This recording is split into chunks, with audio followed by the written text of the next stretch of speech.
বন্ধুরা, আমরা এখন অ্যামিটার সম্পর্কে আলোচনা করব। আর অ্যামিটার হচ্ছে এমন একটি বৈদ্যুতিক যন্ত্র যেই যন্ত্রের সাহায্যে কোনো একটি বর্তনীতে তড়িৎ প্রবাহের মান নির্ণয় করা হয়। এখন অ্যামিটারটা দেখতে অনেকটা হয় হচ্ছে বন্ধুরা তোমাদের এই রকমের। আমরা দেখতে পাচ্ছি এখানে একটি লাল রয়েছে আর এখানে একটি কালো প্রান্ত রয়েছে। এই লাল প্রান্তে বর্তনীর এক অংশ সংযুক্ত করা হয় আর কালো প্রান্তে বর্তনীর আরেক অংশ সংযুক্ত করা হয়। মূলত একটা অ্যামিটারকে কোনো একটা বর্তনীতে যে রোধের মধ্য দিয়ে তড়িৎ প্রবাহ যাচ্ছে সেটি পরিমাপ করতে হবে, সেই রোধের সাথে সিরিজে বর্তনীতে সংযুক্ত করতে হবে। এর মানে যেটি দাঁড়াচ্ছে সেটি হচ্ছে, দেখো মনে করো এই অ্যামিটারটি ছিল না, তখন এই ডিসি ভোল্টেজ সাপ্লাই থেকে এই লোড বা বাল্বের মধ্যে আমাদের তড়িৎটি প্রবাহিত হচ্ছিল এই পথে, এবং যেটা হচ্ছিল যে এই লোডের যদি রেজিস্ট্যান্স হয় আর, বা এই তোমার বাল্বের যদি রেজিস্ট্যান্স হয় আর, যেটা হচ্ছিল সেটা হলো এখান থেকে তড়িৎটা বের হয়ে এই রোধের মধ্যে দিয়ে ঢুকে এদিক থেকে আবার ডিসি সাপ্লাইতে বা ভোল্টেজ উৎসে, বিভব উৎসে চলে আসছিল। এখন বন্ধুরা, আমরা যদি এই তড়িৎ প্রবাহটা মাপতে চাই আমাদের কি করতে হবে জানো? এই অ্যামিটারটাকে এই রোধ আর এই ডিসি সাপ্লাইয়ের সাথে সিরিজ কানেকশনে সংযুক্ত করতে হবে। এবং দেখো যে এই লাল পাতের সাথে প্লাস সাইন দেওয়া আর এই কালো পাতের সাথে মাইনাস সাইন দেওয়া, তাই আমাদের যেটি করতে হবে সেটি হচ্ছে এই লাল প্রান্তে আমাদের কিন্তু এই বিদ্যুৎ উৎসের ধনাত্মক প্রান্তটা সংযুক্ত করতে হতো এবং কালো প্রান্তের সাথে এই রোধটাকে সংযুক্ত করতে হতো বা রোধের এক প্রান্ত সংযুক্ত করতে হতো। কেন এটি?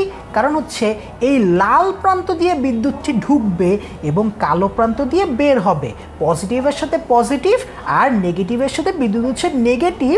তবে তার আগে এই রোধটা থাকবে বলে রোধের এক প্রান্তকে আসলে এই লাল প্রান্তের সাথে কালো প্রান্তের সাথে সংযুক্ত করতে হতো। তবে যেটি মনে রাখতে হবে যে অ্যামিটারকে সব সময় বর্তনীতে সিরিজে সংযুক্ত করতে হবে।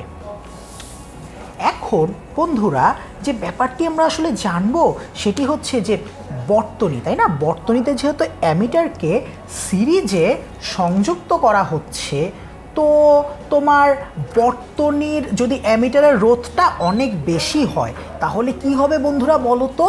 তাহলে কিন্তু বর্তনীর যে তড়িৎ প্রবাহ সেটি কিন্তু অ্যামিটারের রোধের কারণে বাধাপ্রাপ্ত হয়ে কিছুটা কমে যাবে।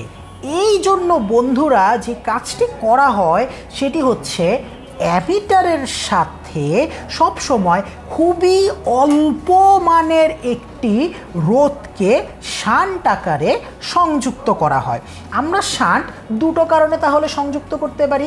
এক হচ্ছে শান্ট অ্যামিটারের মধ্য দিয়ে তড়িৎ প্রবাহের মান যাতে খুব বেশি না হয়ে যেতে পারে, একটা নির্দিষ্ট মানের তড়িৎ প্রবাহ যাতে অ্যামিটারের মধ্য দিয়ে প্রবাহিত হয় তার জন্য অ্যামিটারে শান্ট যুক্ত করা হতে পারে। এবং অ্যামিটারের স্ট্রাকচারগতভাবে, মানে অ্যামিটারকে যখন তৈরি করা হয় তখনও অ্যামিটারের সাথে একটি খুবই অল্প মানের রোধকে সমান্তরালে সংযুক্ত করা হয়, যাতে করে এই নিট রোধটি, মানে এই বর্তনীর টোটাল তুল্য রোধটি তোমার খুবই কমে যায়।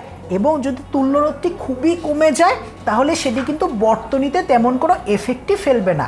এর মধ্য দিয়ে তড়িৎ প্রবাহ খুবই সহজে তোমার এক প্রান্ত থেকে অন্য প্রান্তে চলে যেতে পারবে। এর মানেটা হচ্ছে, আমরা যদি আবার এই চিত্রটা একটু দেখি, এই রোধটির মান যদি খুবই নগণ্য হয়, মানে প্রায় জিরোর কাছাকাছি হয়, তাহলে কিন্তু তড়িৎ প্রবাহ এইখান থেকে এইখান থেকে এইখানে আসতে কোনো বাধারই সম্মুখীন হবে না। তার মানে নিট তড়িৎ প্রবাহ আগেও বর্তনীতে যা ছিল এখনও প্রায় তেমনই কিন্তু থাকবে। তো আমরা যেটা বুঝতে পারছি যে অ্যামিটারের সাথে সমান্তরালে একটা অল্প মানের শান্ট যুক্ত করতে হয়, এবং আমরা যেটা বলতে পারি যে গ্যালভানোমিটারের প্রবাহ আইজি ইজ ইকুয়ালস টু হবে S by G plus S into I. সেটা আমরা এই রকম একটি চিত্র থেকে আমরা সহজেই প্রমাণ করতে পারি, যেখানে জি হচ্ছে গ্যালভানোমিটারের রোধ, এস হচ্ছে শান্টের রোধ। আর এই রকম একটা চিত্র থেকে এরকম একটি ইকুয়েশনের প্রমাণ আমরা কিন্তু ঠিক এর আগের ভিডিওটিতে দেখে এসেছিলাম। তো এখান থেকে বন্ধুরা আমরা কি করতে পারি বলো তো? আমরা যেটা করতে পারি সেটা হচ্ছে একটা গ্যালভানোমিটারের মধ্য দিয়ে ঠিক কত অ্যামাউন্টের কারেন্ট প্রবাহিত করা যেতে পারে সেই অ্যামাউন্টটা যদি আমরা জানি, তাহলে কিন্তু আমরা সেই অ্যামাউন্টটা আর বর্তনীর মোট যে প্রবাহ রয়েছে সেই প্রবাহটা সেটার সাহায্য নিয়ে আমরা কত মানের রোধকে সমান্তরালে অ্যামিটারের সাথে সংযুক্ত করতে হবে সেটা কিন্তু সহজে নির্ণয় করে ফেলতে পারি। ধরো আমি এই অ্যামিটারের মধ্য দিয়ে 10 অ্যাম্পিয়ার কারেন্টকে প্রবাহিত করতে চাচ্ছি, বা মনে করো একটা অ্যামিটার 10 অ্যাম্পিয়ার কারেন্ট পর্যন্ত প্রবাহিত করতে পারে। তাহলে বর্তনীর মূল প্রবাহ যদি 100 অ্যাম্পিয়ার হয়, তখন এস এর মানটা কত হবে আমরা কিন্তু এই ইকুয়েশন থেকে খুব সহজে বের করে ফেলতে পারবো, যেখানে আইজি ইজ ইকুয়ালস টু হবে 10 অ্যাম্পিয়ার আর আইটা হবে হচ্ছে 100 অ্যাম্পিয়ার। আজকের মতো অ্যামিটার নিয়ে ভিডিও তোমাদের জন্য এই পর্যন্ত।